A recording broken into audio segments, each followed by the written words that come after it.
Good morning, Monday, May 18th. How are you? It is our final week of videos. It is our final week of videos. Now, I cried enough last week on Octopus Day, so I'm not going to do a big, we're going to miss you so much, but just a quick recap. Thank you for all your love and support about these videos. They have been fun. I'm not sure if for some reason we are still distance learning. Who knows? I don't know that my family will allow me to keep with the videos. Because they're a lot of work. They don't look like it. We make it look so we're naturals at this, but it does take a lot of planning. It takes a lot of time. Yeah. And the kids kind of allow me to pull them from schoolwork. You know, Dylan has a regular job in addition to college. So it has not been as easy as we make it look. But anyway, so let's finish this week out with some exciting things. So it's the first day of Potato Olympic Week, so I'm going to circle back to that in a minute, but let's talk about the rest of the week. Tomorrow, parents, get ready. It's Make Your Own Instrument Day. I'm sorry. It's a super fun idea that I was actually going to stretch over a week, and then we kind of condensed it to the ones that are easy to make. Luckily, you can get rid of the kids and send them outside. So tomorrow we'll do that. We'll make our own instruments and then keep a sharp eye out because you may see those instruments in another episode this week. So that's tomorrow. Wednesday and Thursday will be the kindergarten awards. Oh, and Dylan and I have been working really hard on this. So you don't need to zoom in, Dylan, but everyone is getting a kindergarten award. And there will be someone from KA and KB that share the same award. One young lady in KA, she has it all to herself because there's one more student in KA, so enjoy that. So at some point, I believe you're going to be receiving these, but Wednesday and Thursday this week, we will do the big presentation, half on one day, half on the other, so stay tuned. If you don't hear your day on Wednesday or your name, you would be on Thursday. And then Friday, Jackson graduates.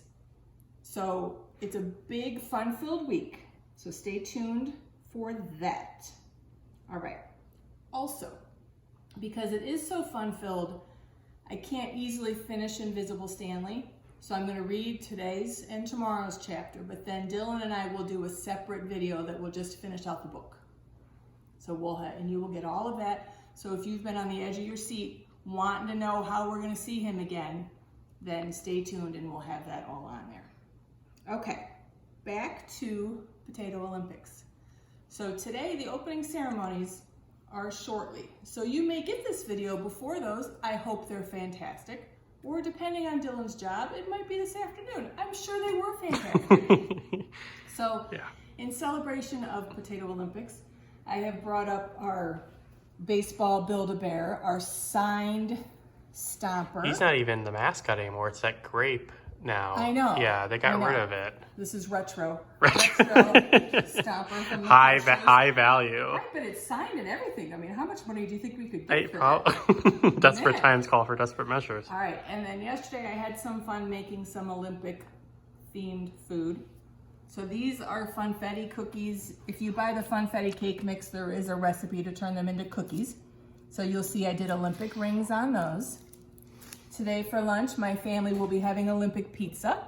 You'll see how the pepperoni is shaped in rings.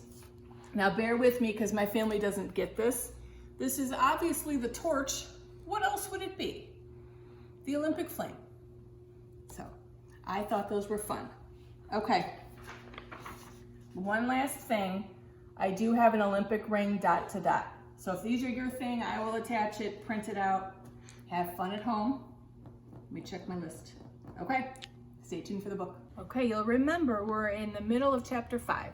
They are on Teddy Talker's talk show, and Arthur is doing magic, and he successfully guessed that Teddy the Talker had the 4 of hearts as his card.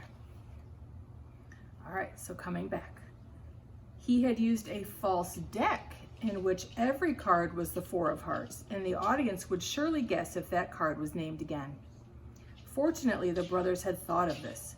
Backstage, Stanley tied his balloon to a chair. Arthur now shuffled a real deck of cards, then called for a volunteer.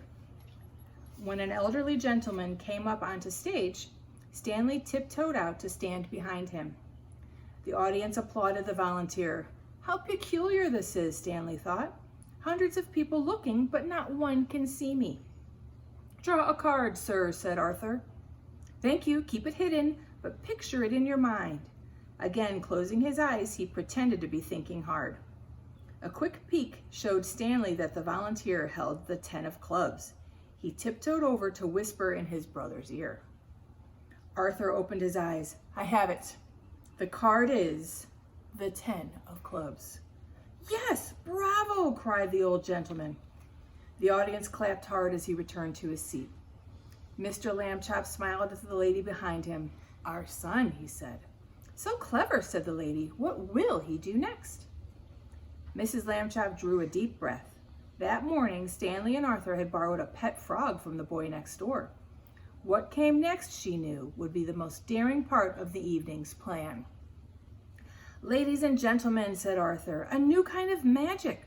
Arthur Lambchop, that's me, and Henry, the air-dancing frog.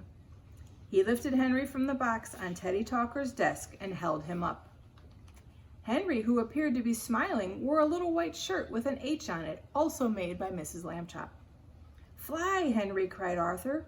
Fly out and stand still in the air. Stepping forward, Stanley took Henry from Arthur's hands and ran to the far side of the stage. There he stopped, holding the frog high above his head. Henry wiggled his legs. Amazing, shouted the audience. Who'd believe it? That's some frog. What keeps him up there? Circle, Henry, Arthur commanded. Circle in the air. Stanley walked rapidly in circles, swaying Henry as he went. All right, there's the frog in the air. The audience was tremendously impressed. What a fine magician, mind reading and frog flying. You don't see that every day. Pretending to control Henry's flight, Arthur kept a finger pointed as Stanley swooped the frog all about the stage. Whoops, cried Teddy Talker as Henry flew above his desk. On the long sofa, the sausage writer and the tennis rabbi and the beauty contest winner ducked down. Even Mr. and Mrs. Lambchop, who knew the secret of Henry's flight, thought it an amazing sight. At last, to great applause, Arthur took Henry into his own hands and returned him to the little box. Stanley tiptoed off to get his smiley-faced balloon. The plan now called for Teddy Talker to announce the arrival of the invisible boy and introduce him. But Arthur had stepped forward again. Thank you for cheering me, he told the audience, but I have to say something. That first mind-reading trick, I really did do that one. But the second trick, actually, I can't read minds at all. And the flying frog, Voices rose. Can't read minds? We've been lied to? The frog was lying? Not the frog, stupid. Wait, he's not done. Please listen, said Arthur. It wouldn't be fair to let you think I did everything by myself. I had a helper. For the second trick, he saw the card and told me what it was.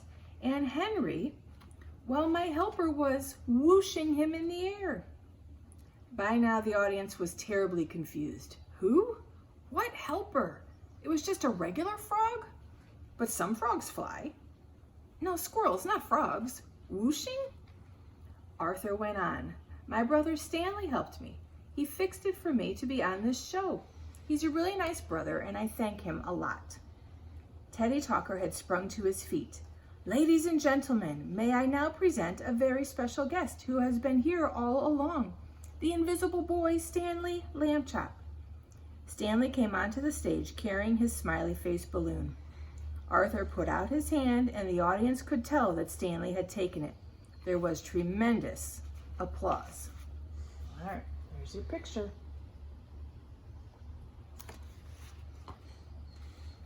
The brothers bowed again and again, Stanley's balloon bobbing up and down. Arthur's smile was plain to see, and Mr. and Mrs. Lambchop, as they applauded, thought that even the balloon's painted smile seemed brighter than before. I have 2 children myself, said the lady behind them, both entirely visible and without theatrical flair. We are a very usual family. As are we, said Mr. Lambchop, smiling. Mostly, that is. Arthur left the stage, and Stanley sat on the sofa between the sausage writer and the beauty contest winner and answered Teddy Talker's questions. He had no idea how he became invisible, he said, and it wasn't actually a great treat being that way, since he often got bumped into and had to keep reminding people he was there. After that, Teddy Talker thanked everyone for coming, and the show was over. Back home, Arthur felt the evening had gone well. I got lots of applause, he said, but maybe it was mostly because of what Stanley did. I shouldn't be too proud, I guess. Poise and good humor contribute greatly to a performer's success, said Mrs. Lambchop. You did well on both those counts. Return Henry in the morning, dear. Time now for bed. All right, it's the end of the chapter.